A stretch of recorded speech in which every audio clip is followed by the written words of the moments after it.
Test 1 2. Test 1 2. We doing all right? We'll be chatting about the reopening of the port. Everybody get that? Everybody too? got? Okay. Just in case. More of the pile.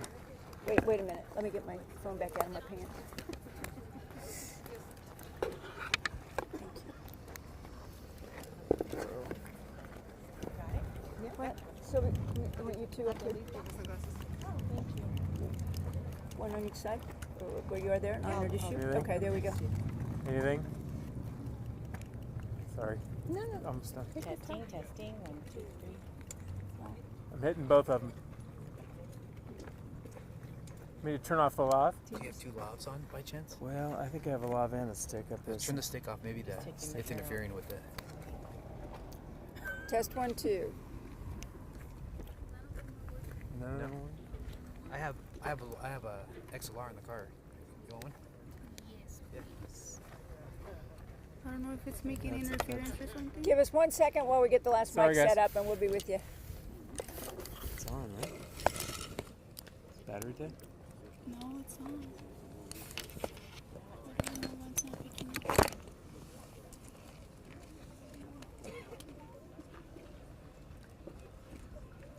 Here's the music. Is it sort of This one holiday? isn't working? Hello. It's like, Yeah, which right? holiday? It's I know, I'm like, Which I don't holiday? know which holiday. Cinco de Mayo, not so much. Right, to not so the much. English It's like, way. I- Look, is that Shane just standing over there laughing?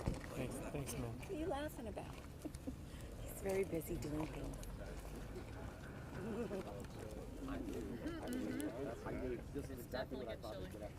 Oof, man. I'm from Arizona. I'm not used to it. Right, cool. Yeah. The cool weather. All right. Love it.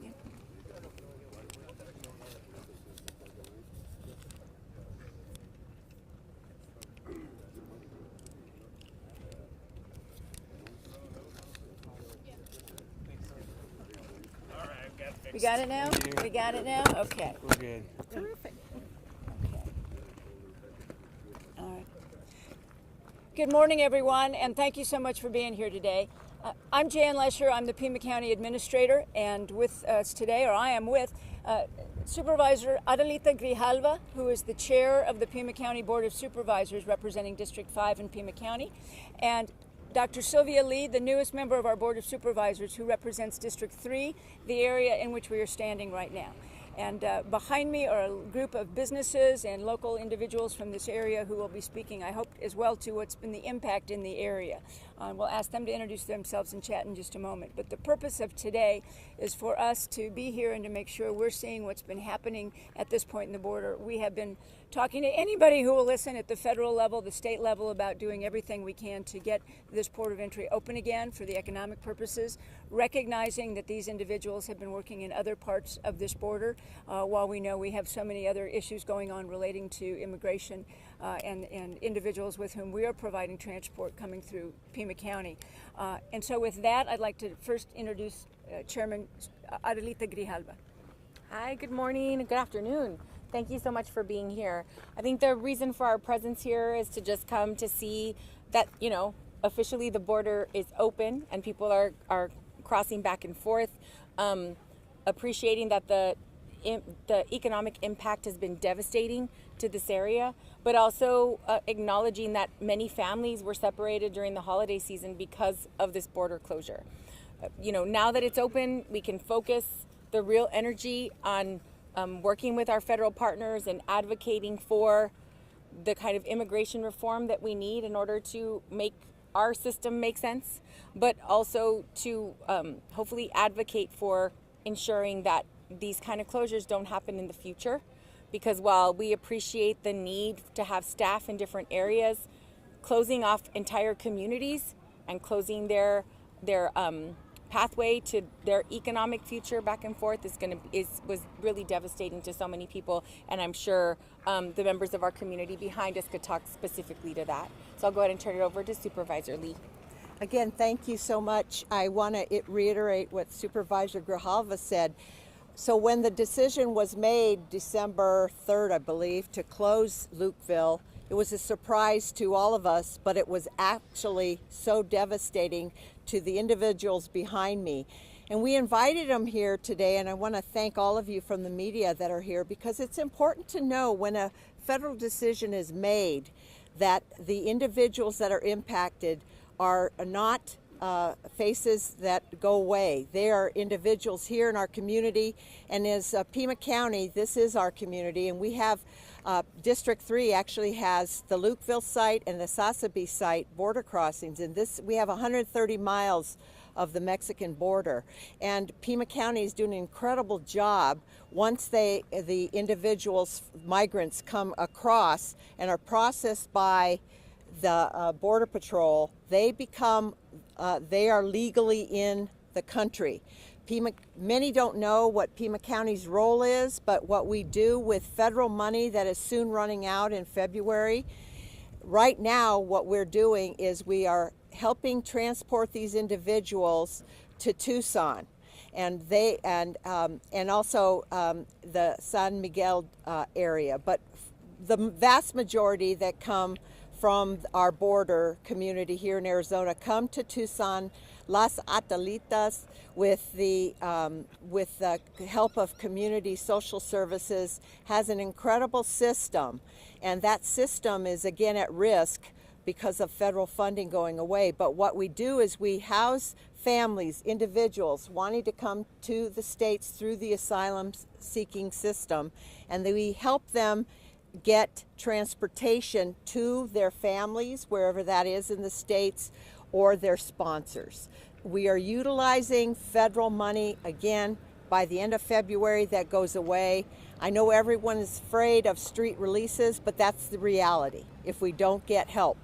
Phoenix will be inundated, Tucson will be inundated, and all of our communities. What we're afraid of is that the situation here, we don't want it to close. We don't want any of our borders to close. We want to keep them open because, as you're going to hear, that is a very devastating impact on our local community, both on the Mexican side and the Arizona side. So at this point, I'd like to introduce Aaron Cooper, who is the Executive Director of the International Sonoran Desert Alliance. And Aaron is really one of the leaders in our community here, and he's going to then introduce some of the other speakers. Aaron? Thank you, representatives, for being here today, and thank you all for joining us. I want to welcome you to our Sonoran Desert community, and I use community in the singular because we are one community. We are one Sonoran Desert community. That we may be made up of small places like Ajo and Sonoita and Y and communities on the Tohono Nation, but we are one Sonoran Desert community, and this port of entry is our lifeline to stay connected. So over the past month, we've had tremendous impacts, not just economic, but families being separated, people being unable to get to work. So Sergio Hernandez, who owns a restaurant in Ajo, his chef has been trapped in Sonoita for the past month. One of my staff, last week, it took her 10 hours to go from Sonoita to Ajo, which is a 45-minute commute today. It took her 10 hours last week to get into Ajo to help support our operation at the Sonoran Desert Inn and Conference Center. Eric Alegria, behind me here, another restaurant owner. He has a 2-year-old son in Sonoita who hasn't been able to see him hardly at all for the past month because it takes so long to get to Sonoita from Ajo. That all of these people behind us have been directly impacted in a really powerful and negative way by shutting this lifeline. And so we are really trying to be vocal about how important this port of entry is and how the 23 agents that help run it are not going to solve the challenges that we're seeing along this border. They're not the solution. Closing this port of entry is not the solution. But with that, I'd also like to invite Bernadette Nez up to the podium, who is the manager of the Why Not Travel Store, and they've seen a tremendous economic impact for the past month. So Bernadette, if you could come up and tell us a little bit about what's happened. Can we get your name and spelling? Aaron Cooper, Aaroncooper. Thank you. Absolutely. Thank you, Aaron. Hello, everybody. Good morning. My name is Bernadette Nez. I'm the general manager of the Why Not Travel Store in Y, Arizona. And just to piggyback off of what Aaron had said about the severe impact that this border closure has caused everybody, we had seen 90% drop in sales. we had hardly made enough to cover our electric bill, and we have yet to make enough to cover that. So we were obviously pretty excited and happy to have the border reopen. We had heard a lot of rumors in the past, and when we were very happy to have seen that it was open, we had all been very much jumping for joy, because having this border open allows us to have, the financial income to help support our families as well as, the other communities around here. So we are very happy, and like I had mentioned, this closure had really affected everybody, not only us, but the other small businesses around Ajo. We all helped each other out during the closure. We all were there for each other. We gave out encouraging words. We helped social media, pass out all of that good vibes. So I am very happy, to be open once again, and I hope that it does remain open because we rely on this border to stay open. It helps everybody else around us and our families as well. Thank you. Bernadette Nez, Bernadette, Nez, N-E-Z. Is there anyone else from the area who would like to speak? Chamber or someone else? Eric says a few words. Oh, absolutely. Good morning. Thank you all for being here. We appreciate it because this is a great day. It is really impactful for our small community. I lost probably about 35% approximately of my business, and that affects all my employees.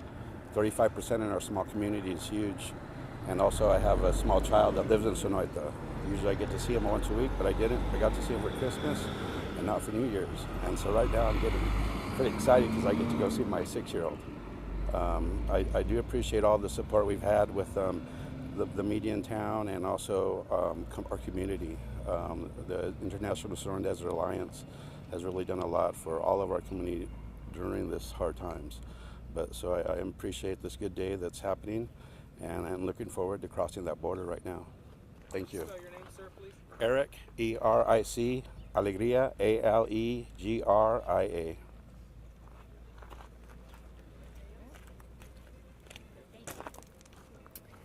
Hi, everybody. Thank you for being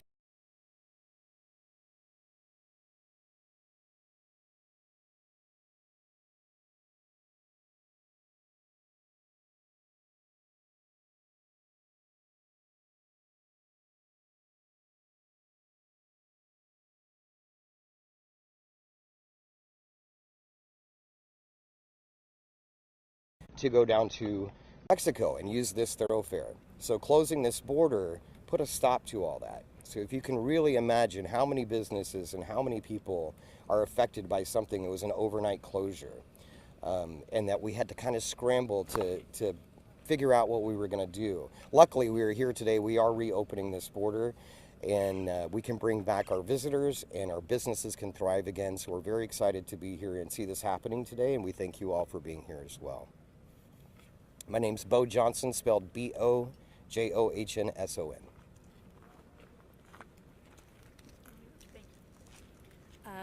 Heather Odom. I'm the president of the Ajo District Chamber of Commerce. I just wanted to thank you guys all for coming out today. It's very, very important to our entire community. I want to stress the importance of communication between the administration as well as our governor.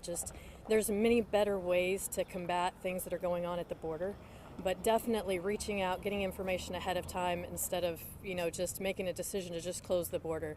We're here to support our country and the state and everything else, but definitely the disregard for the impact that it was going to have on our community was just amazing. But thank you guys. And it's Heatherodom, Heather Odom. So everybody's here for questions. We'll take a few from the group, and then I'm sure everyone will be here. We're more than happy to do one-on-ones at that time. So just let us know. Shout out to whom you'd like to ask the question, and we'll get you answers. Do you have any Spanish speakers, just in case you guys all go? Yep. ¿Does anyone else? ¿Hay otra persona que habla español? Okay. Yeah. Dos. So two.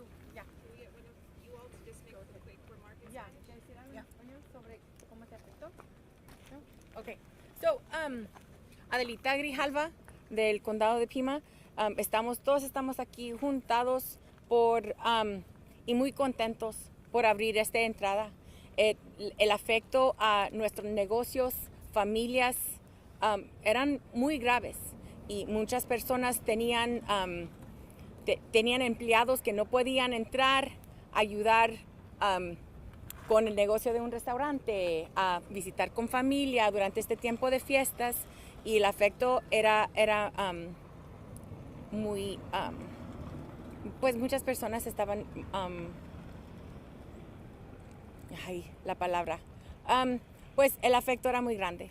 Eso, yo nomás, si otra persona quería hablar sobre el afecto a nuestro negocio o con familia, pásale.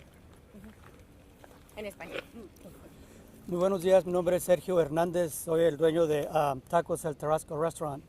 Y la manera que a mí me impactó mi negocio fue, como dijo el señor Cooper, la mitad o todos mis empleados viven del lado de México.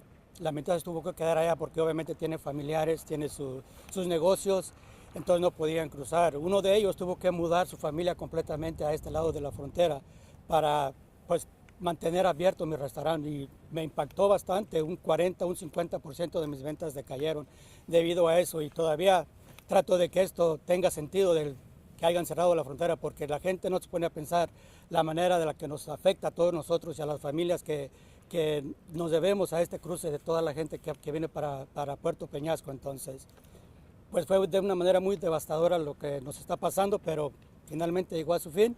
Ojalá todo sea para bien. ¿Cuánto tiempo podría tomar una recuperación para su negocio?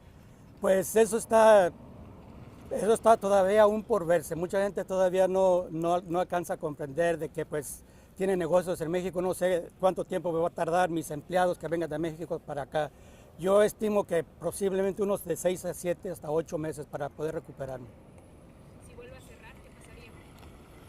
Pues pensaría muy seriamente irme de Estados Unidos, porque este tipo de agendas que el gobierno está empleando aquí para los que somos dueños de restaurantes o pequeños negocios, pues estaría viendo la posibilidad de regresarme, posiblemente abrir un restaurante en México, no sé. Muchas gracias. ¿Alguien más?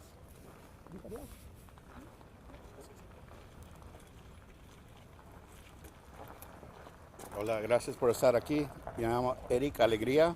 Tengo un restaurante en Ajo, Arizona, se llama Agave Grill, y me afectó unos 35% la cerrada de la frontera. Pero aparte de eso, tengo un hijo de 6 años en Sonoita que no pude ver durante los días festivos, y eso aparte de nada más. Otros familiares, afectados por esta cerrada de la frontera, que como mencionó Aaron Cooper, 23 agentes de los CBP no pueden terminar con lo que está pasando. Entonces, sacando a esa gente no nos ayuda, no ayudó a nadie, pero afectó a bastantes, un impacto muy negativo. Y va a seguir impactando por mucho tiempo. Y si vuelven a cerrar, pues quién sabe qué va a pasar a nuestro pueblo. Está muy difícil, pues, un pueblo tan chiquito, con que estamos esperando que está abierta la frontera todos los días. ¿Cuál sería su mensaje para el gobierno federal? Pues que eso no es la respuesta a cerrar la frontera. Obviamente sí tiene que ver unas cosas aquí, no está bien las cosas que está pasando en esta frontera, pero cerrar la frontera de Lukeville no es la respuesta, y eso es fácil saber. El impacto negativo que hace es increíble. Any other questions? Yes, ma'am. Can you talk a little bit more, Jen, about the funding that is set to go to disappear in February? What does that mean exactly for the operations that the county's currently doing? Good, thank you. Again, well, we've been looking at this port today and making sure that this is open for all the economic purposes.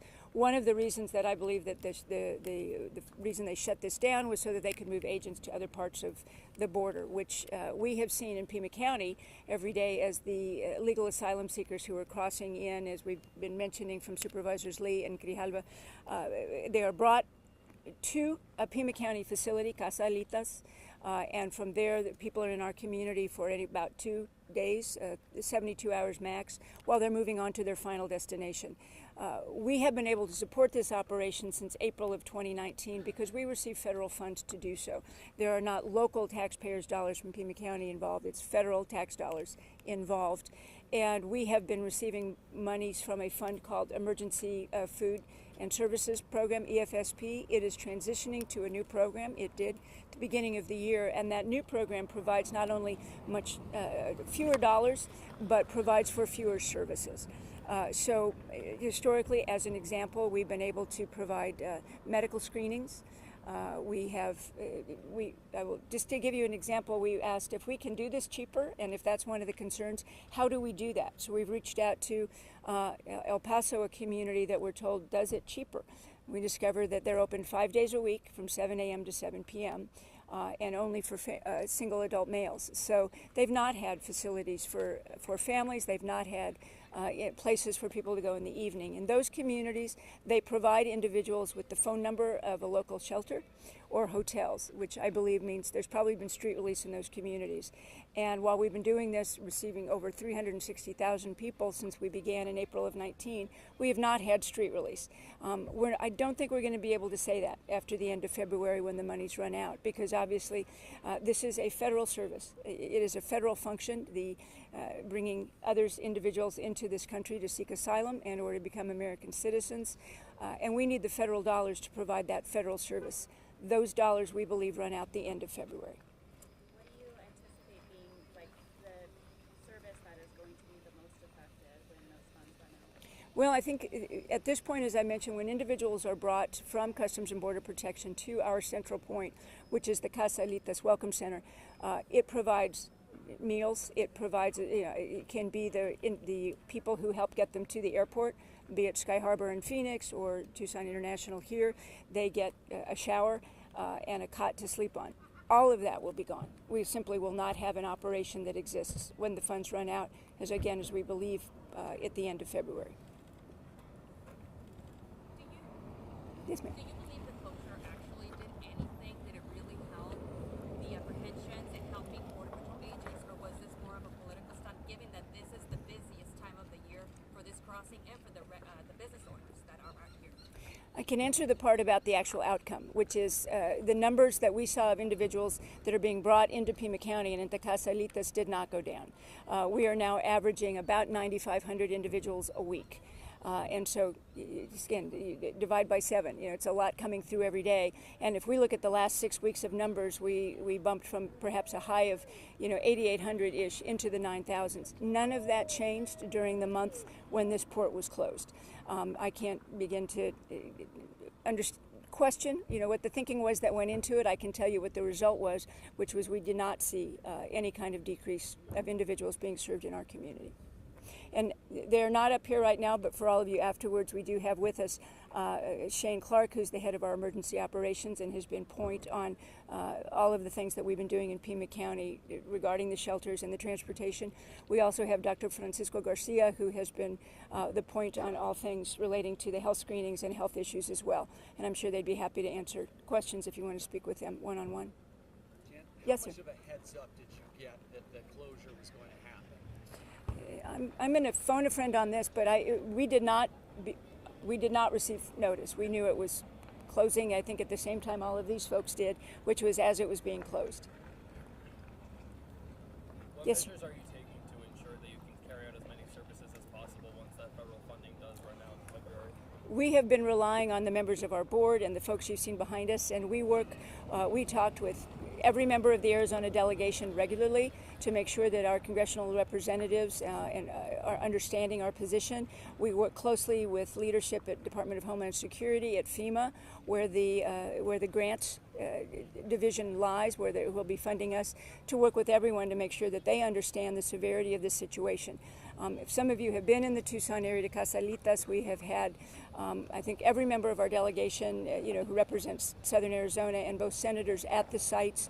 They are aware and they are advocating heavily on our behalf to ensure that the funding continues. I think any of us can begin to imagine what the community might look like if, starting, say, the 1st of March, 1,500, 1,600 people are released every day at the local bus station. It doesn't take long for a backlog. So we're looking at how things can be done as efficiently, financially as possible, and looking for the funding to continue. What other alternatives are you looking at, or is there any other options in case this does happen again so that the impact is different? I think I would be turning to some of our friends in Ajo and the supervisors about what we have. I think that the message has probably been heard that this isn't smart to close this port, and also not smart to close it without any notice. So I think the fact that there's been a lot of dialogue going on. Let me stop for a moment and see if Aaron or anyone from the area would like to speak to what's been going on about making sure that the port stay open. Any conversations you might have had? Sure. Good, thank you. I mean, just as far as avoiding a return to the closure, we've been very vocal with the Arizona delegation and elected representatives to make sure that the impact is clear, that this is not a minor inconvenience for some tourists headed to the beach, right? This changes the lives of people living in small and vulnerable communities of color. And that's what happens when you close this port of entry. And so we've been very vocal about that, and we hope that message has been received. Okay. All right. Thank you all. Thank you. Thank you. Thank you. So nice to meet you.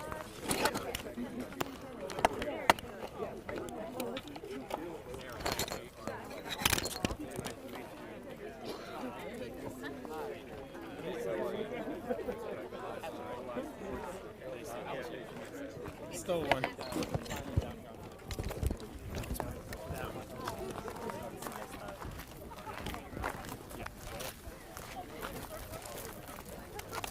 Thanks for the life. No worries. Line, yeah. No worries. You guys need it? You guys need it? No, it's okay. We're good. Thank you. You're welcome. Anytime. Anytime.